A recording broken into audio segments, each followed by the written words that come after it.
Muy buenas gente y sed bienvenidos y bienvenidas al Club de las Tormentas.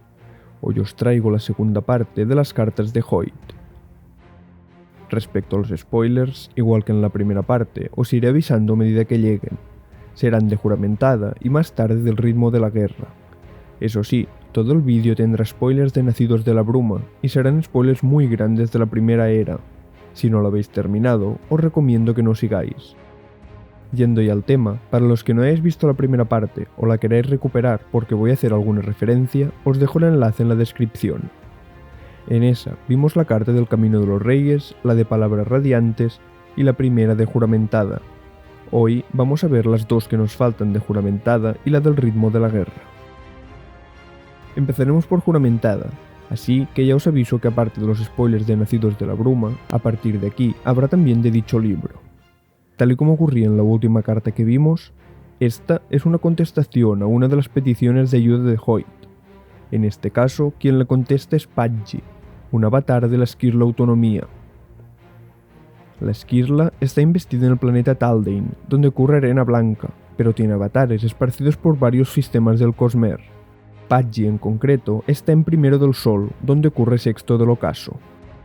La carta empieza en el epígrafe 42 y dice así: Zefandrius, portador de la primera gema, deberías saber que no debes acudir a nosotros confiando en la presunción de una relación pasada.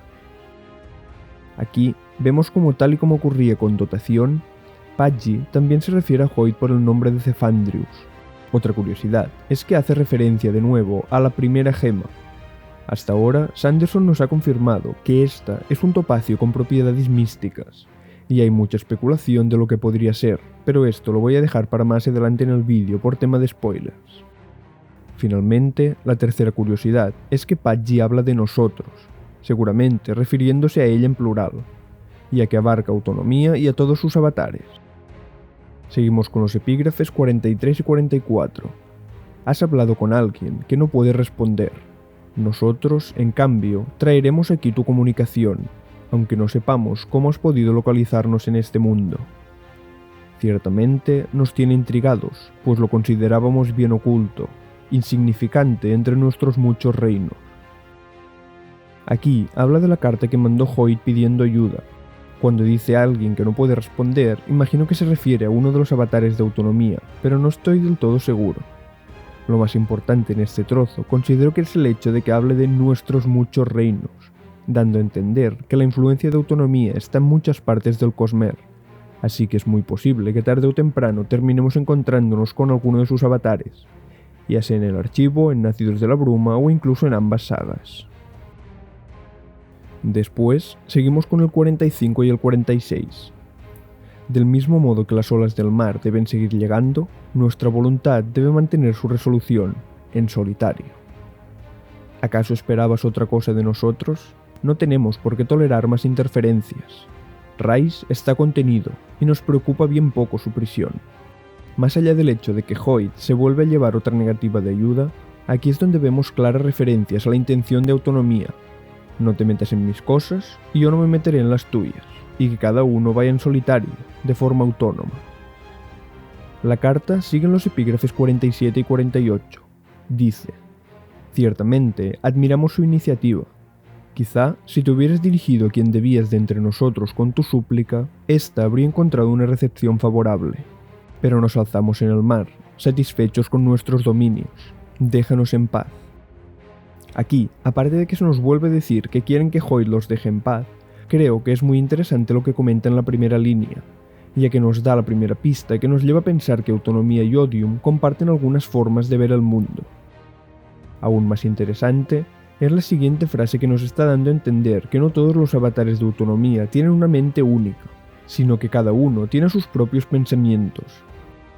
Finalmente, la carta termina con los epígrafes 50 y 51. También te prohibimos que regreses a Obrodai. Hemos reclamado ese mundo, y una nueva avatar de nuestro ser está empezando a manifestarse allí. Todavía es joven, por lo que, a modo de precaución, se le ha infundido una intensa y abrumadora aversión por ti. Esto es todo lo que diremos por el momento. Si deseas más, busca estas aguas en persona y supera las pruebas que hemos creado. Solo así podrás granjearte nuestro respeto. Primero nos habla de un planeta, Obrodai, que hasta donde yo sé no ha sido mencionado en ningún otro libro del Cosmere. Pudgy le dice a Hoyt que no regrese a Obrodai, por lo que sabemos que él ya ha estado allí antes. Y por último, a modo de última oportunidad, le dice que si desea su ayuda, deberá ir a Primero del Sol y superar unas pruebas que han preparado para él, por lo que nos deja abierta la posibilidad de una posible alianza entre Hoyt y Autonomía. Aunque si me lo permitís, lo dudo mucho, ya que tengo la sensación de que esta Skirla va a tomar un poco el papel de villano en el futuro. Vista esta, pasemos a la siguiente y última carta de juramentada. Vuelvo a recordar antes de seguir, spoilers de Nacidos de la Bruma. Dicho esto, sigamos. En este caso, la carta de respuesta a la petición de ayuda de Hoyt está escrita por ni más ni menos que Seist, el recipiente de la Skirla Armonía, que como sabemos es la combinación de conservación y ruina. La carta empieza con los epígrafes 53 y 54. Amigo, tu carta es de lo más intrigante, incluso reveladora. Habría pensado, antes de alcanzar mi estado actual, que las deidades eran imposibles de sorprender. Es evidente que no es cierto. Se me puede sorprender. Incluso puedo pecar de ingenuidad, diría yo. Esto es solo una presentación, pero encuentro interesante que Seist se refiera a Hoyt como amigo. Aparte de eso, vemos una referencia a su inexperiencia en eso de ser un dios, ya que como sabéis, mientras que las otras Skirlas llevan miles o incluso más de 10.000 años siendo dioses, Seist lleva apenas 300. La carta sigue con los epígrafes 55 y 56. Soy el peor preparado de todos para ayudarte en este empeño. He descubierto que los poderes que ostento mantienen tal conflicto que incluso el acto más simple puede resultar dificultoso. También acrecienta mi indecisión tu subterfugio. ¿Por qué no te me diste a conocer antes de esto? ¿Cómo es que puedes ocultarte? ¿Quién eres en realidad y cómo sabes tanto sobre Adonalsium? Aquí Seist sigue hablando de su inexperiencia. No es de entender que quiere ayudar a Hoyt, pero que no se ve preparado, además del problema que acarrea el hecho de que las dos Skirlas que forman la suya sean opuestas, lo que le dificulta mucho hacer cualquier acción. También habla de las veces que Hoyt ha visitado Scadrial, y se extraña de que él, siendo un dios, no haya sido capaz de verle. Por último, le pregunta sobre Adonalsium, un ser del que Seist no tenía constancia hasta el final del Héroe de las Eras. Por último, la carta termina en el epígrafe 57. Si deseas conversar más conmigo, requeriré una sinceridad absoluta. Vuelve a mis tierras, dirígete a mis sirvientes y veré en qué puedo ayudarte con tu misión. Como resumen, esta es la primera contestación afirmativa de ayuda que recibe Hoyt, pero Seist, a cambio, le pide que se presente en Scadrial y que le cuente toda la verdad. Otra cosa muy remarcable de esta carta es que, tal y como ocurre con los heraldos en el Archivo de las Tormentas, desmitifica un poco a las Skirlas, y nos las hace ver como seres del Cosmere extremadamente poderosos, pero que están lejos de la omnipotencia y la perfección, los conceptos clásicos de Dios que tenemos. Como última carta de la serie, pasemos a la del ritmo de la guerra. A partir de aquí, habrá spoilers de dicho libro, y aparte de esto, también habrá algunos de la segunda era de Nacidos. Estos de la segunda era no serán muy grandes, pero estarán ahí, así que os aviso de antemano. Dicho esto, vayamos ya a la carta. Esta está escrita otra vez por Seist, y el receptor es Hoyt. Desconocemos si ha habido otra carta de Hoyt a Seist entre medio de las dos que le ha mandado Seist, pero no creo que esto afecte al contenido de esta. Otra cosa, durante toda la carta es importante tener una cosa en mente, y es que esto ocurre poco tiempo antes de la segunda era de Nacidos. La carta empieza con los epígrafes 20 y 21. Querido errante, recibí vuestra última comunicación. Os ruego que disculpéis la formalidad por mi parte, ya que no nos conocemos en persona. Me siento nuevo en este papel, a pesar de los años que llevo desempeñándolo. Supongo que reconoceréis mi relativa juventud. Me fascina lo mucho que habéis logrado en Scadrial, sin que yo reparara en vuestra presencia. ¿Cómo lográis ocultaros también de las Skirlas? Esta presentación recupera un poco las ideas de la carta anterior, que Seist es un novato en la divinidad y que las Skirlas no son dioses omnipotentes, ya que Hoyt es capaz de esconderse de ellas, no solo de Seist. La carta sigue con los epígrafes 22 y 23. Me he puesto en contacto con los demás, como solicitasteis, y he recibido respuestas diversas. Tal y como indicabais, existe una división entre las otras esquirlas que no habría sido capaz de anticipar. Aquí vemos que Hoyt también le ha pedido a Seist que envíe las solicitudes de ayuda a las otras esquirlas, supongo que creyendo que a él le harían más caso. Respecto a las respuestas, ahora las veremos, pero ya nos anticipa que tal y como ya sabíamos nosotros, las esquirlas tienen ideales muy variados. Estas respuestas están en los epígrafes 24 y 25, que dicen: Dotación por lo menos respondió a mis intentos de acercamiento, pero no he podido localizar de nuevo a Invención después de nuestro contacto inicial. Capricho no sirvió de gran cosa, y Piedad me preocupa. Tengo la sensación de que Valentía es razonable, y os sugiero que volváis a contactar con ella. Estima que ha pasado demasiado tiempo desde vuestra última conversación. Aquí tenemos muchas cosas. Para empezar, la respuesta de dotación. Por como lo dice, entiendo que al menos respondió, pero respondió negativamente, tal y como había hecho ya con Hoyt. Luego empiezan las nuevas esquirlas. Todas ellas es la primera vez en el Cosmere que las escuchamos mencionar. De Invención se nos da a entender que la pudo localizar una vez, pero que ahora ya no es capaz de comunicarse con ella. ¿Le habrá ocurrido algo? ¿Un ataque de otra esquirla a lo mejor? ¿Quién sabe? Respecto a Capricho, no hay más que añadir, y vemos que nos dice que está preocupado por Piedad, aunque hasta ahora desconocemos si está preocupado de que le pueda ocurrir algo a ella o de que ella pueda hacer algo malo. Valentía parece ser una esquirla potencial para su alianza, y Seist le pide a Hoyt que se ponga en contacto con ella directamente, porque ya hace mucho que no hablan. Recordad que Hoyt conoce a todas las esquirlas desde antes de la fragmentación. La carta sigue en el epígrafe 26, que dice: Las muertes de devoción y dominio me perturban sobremanera, ya que no había sido consciente de que este inmenso poder que ostentamos pudiera fragmentarse de ese modo. En mi mundo, el poder siempre se ha congregado y buscado un nuevo recipiente. Aquí, aunque Seist desconozca el concepto de lo que nos está hablando, es del astillamiento. A grandes rasgos, cuando muere una esquirla, en realidad quien muere es el recipiente, ya que el poder no puede morir, y entonces lo que ocurre es que el poder busca instintivamente un nuevo recipiente. Esto es lo que vimos que ocurrió al final de la primera era de Nacidos de la Bruma. Que muertos ambos, el recipiente de conservación y el de ruina, los poderes de las dos esquirlas buscaron un nuevo recipiente, y Seist fue el de ambos. Aún así, esto no es lo que ocurre siempre, ya que Odium, cada vez que ha matado el recipiente de una esquirla, se ha encargado de astillar el poder, ya que no puede matarlo, y de fragmentarlo en trozos pequeños para evitar que pueda tener un nuevo recipiente. Esto es lo que ocurrió con Devoción y Dominio, o con Honor también, por ejemplo. El caso de Devoción y Dominio va un punto más allá, que es que Odium encerró esos fragmentos en el reino cognitivo en lugar del espiritual, que es donde deberían estar. Pero ahora esto no viene al caso y lo veremos en otro vídeo. Sigamos con la carta, con el epígrafe 27. Dicho esto, lo más preocupante que he descubierto en todo esto es la herida infligida al reino espiritual, allí donde Ambición, Piedad y Odium se enfrentaron y Ambición fue destruida. Los efectos en el planeta Treno han sido perturbadores.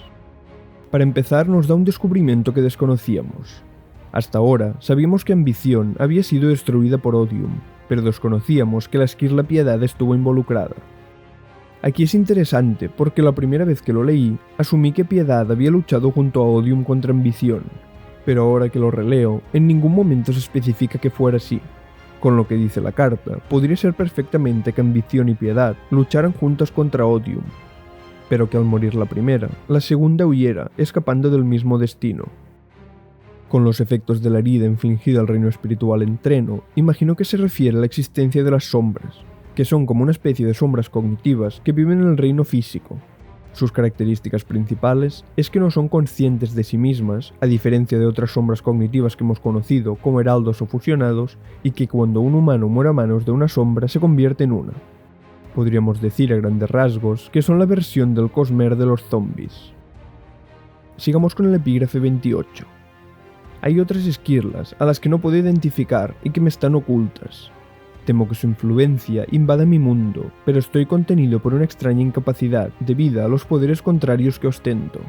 Si suponemos que esta carta ha mencionado a todas las esquirlas que él conoce, Solo le han faltado honor y cultivación, de las que sabemos su paradero actual, que es Roshar, 2 esquirlas que aún nos faltan por conocer, de autonomía. El hecho de que justo después diga «temo que su influencia invada mi mundo», creo que es una pista más a añadir a todas las que os traje en el vídeo de teorías en el que os dije que la entidad Trell que vemos en la Segunda Era podría ser un avatar de autonomía intentando invadir Scadrial. La carta sigue con el epígrafe 29. He empezado a planear una salida de este atolladero buscando a la persona ideal que actúe en mi nombre. Alguien que encarne tanto conservación como ruina. Una espada, por así decirlo, capaz tanto de proteger como de matar. Aquí, Sazed nos comenta que dado su incapacidad de actuar por culpa de los poderes opuestos que componen la esquirla que tiene, necesita buscar a alguien que actúe por él. En sus propias palabras, una espada capaz tanto de proteger como de matar. Con esto, se está refiriendo claramente a Wax. A mí me confundió un poco el hecho de que usara la palabra espada, ya que como sabemos, Wax usa rifles. Pero todo cobra sentido si recordamos una frase que sale en el capítulo 25 de Sombras de Identidad. No soy las manos de Armonía, susurró Wax. Soy su espada. Esto nos confirma que Sazed ha terminado encontrando lo que buscaba. La carta sigue con el epígrafe 30. Pero con eso no respondo al núcleo de vuestra carta. He instado a quienes se prestaron a hablar conmigo a escuchar vuestras advertencias, pero todos parecen contentarse con hacer caso omiso a Odium por el momento. En su opinión, no supone una amenaza, mientras continúa retenido en el sistema roshariano.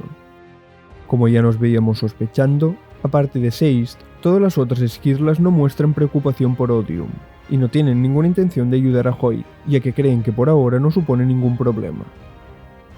La carta sigue con los epígrafes 31 y 32. Yo no comparto su actitud.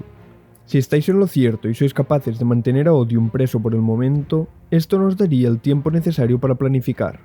Se trata de una amenaza que supera la capacidad de una sola esquirla para afrontarla. Por desgracia, como demuestra mi propia situación, la combinación de esquirlas no siempre lleva un poder mayor. Este trozo de la carta es interesante porque nos confirma que 2 esquirlas combinadas no implica una suma de sus poderes, porque en esencia ya son ambos infinitos. Es más, en el caso de Armonía, la combinación de sus 2 esquirlas es algo negativo a la hora de intentar actuar, ya que el hecho de que sean opuestas también se lo dificulta mucho. La carta sigue en los epígrafes 33 y 34. Debemos suponer que Odium se ha dado cuenta de este hecho, y en consecuencia persigue un único y terrible objetivo: destruir, por astillamiento o dejando impotentes de alguna manera, a todas las esquirlas salvo él mismo. Combinar poderes modificaría y distorsionaría la identidad de Odium, por tanto, en lugar de absorber a otros los destruye. Dado que todos somos en esencia infinitos, no necesita más poder. Destruir y astillar a las otras esquirlas dejaría a Odium como un único dios, ni alterado ni corrompido por otras influencias. Aunque si no recuerdo mal, Sanderson ya lo había comentado en el pasado, aquí se nos explica de una vez por todas el motivo por el que Odium, después de asesinar a un recipiente de esquirla, astillaba el poder de ésta en lugar de simplemente absorberlo. Y el motivo es que absorberlo no lo haría más poderoso, y no solo eso, combinar otras esquirlas con la suya modificaría su identidad, su pureza por así decirlo. Así que es por ese motivo que destruye las otras esquirlas, y persigue como objetivo final acabar con todas y, una vez conseguido, ya sin ningún ser del Cosmere que pueda hacerle frente, reinar como único dios. La carta sigue con los epígrafes 35 y 36. Afirmáis que el poder en sí debe considerarse aparte en nuestras mentes del recipiente que lo controla. Me resulta difícil hacerlo a un nivel intrínseco, ya que, aunque no soy ni ruina ni conservación, ellos me componen a mí. Aquí recuperamos la discusión que vimos entre Hoyt y Frost en el vídeo pasado, sobre la diferenciación entre la mente y el poder de una esquirla. Sazed dice que a él le resulta difícil tener ambas cosas en cuenta como algo separado, pero nosotros, que hemos leído la primera era de Nacidos de la Bruma e Historia Secreta, hemos conocido muy bien a Sazed, y un poco a Conservación y a Ruina. Y tanto en esta carta, como en las apariciones que tiene Armonía en la Segunda Era, vemos mucho de la personalidad humilde de Sazed y su disposición a entender y aprender, cosas que no vimos ni en Conservación ni en Ruina. A lo mejor es solo porque lleva poco tiempo con la esquirla, pero da que pensar. Sigamos con los epígrafes 37, 38 y 39. A pesar de ello, intentaré hacer lo que proponéis. Sin embargo, parecéis más asustado del recipiente. Os advierto de que tal actitud es un fallo en vuestra comprensión. Vos no habéis sentido lo mismo que yo. No habéis conocido lo mismo que yo. Rechazasteis esta oportunidad, y con sabiduría, en mi opinión. Sin embargo, a pesar de que no pensáis como un mortal, sois pariente de ellos. El poder de la esquirla de Odium es más peligroso que la mente que hay tras ella, sobre todo teniendo en cuenta que toda la investidura parece obtener una voluntad propia cuando no se la controla. Antes de comentar eso, vuelvo a remarcar los spoilers del ritmo de la guerra. Una vez dicho, en este trozo de la carta vemos otro punto de discrepancia entre Seist y Hoyt. Mientras que el primero defiende que el poder de Odium es lo más peligroso, Hoyt cree que es más peligrosa la mente de Rhys. Como os imagináis, esto va a cambiar mucho a partir de ahora, principalmente porque la mente de Rhys ya no existe. Pero me da mucho que pensar el hecho de que en el epílogo, Hoyt se asustara tanto cuando se dio cuenta de que Odium tenía una nueva mente. Es posible que a través de la pregunta que le hizo, o de alguna otra forma notara que la mente de Taravangian iba a suponer un peligro mayor de lo que había supuesto la de Rhys. Os diría que esto lo descubriremos más adelante, pero ahora que Hoyt no tiene los recuerdos de ese encuentro, es difícil prever lo que va a ocurrir. Bueno, sigamos con la carta. Epígrafes 40, 41 y 42. El instinto me dice que el poder de Odium no está controlándose bien. El recipiente quedará atrapado a la voluntad del poder, y después de tanto tiempo, si Odium aún pretende destruir, eso es obra del poder. Por supuesto, reconozco que esto no es más que una nimiedad, una cuestión semántica, más que otra cosa. En verdad, es la combinación del talento de un recipiente y la intención del poder lo que más deberíamos temer.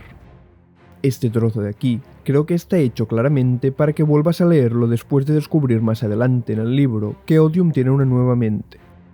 Aquí, Seist comenta que el poder está descontrolado, que la mente está atrapada a su voluntad y es dominada por el poder.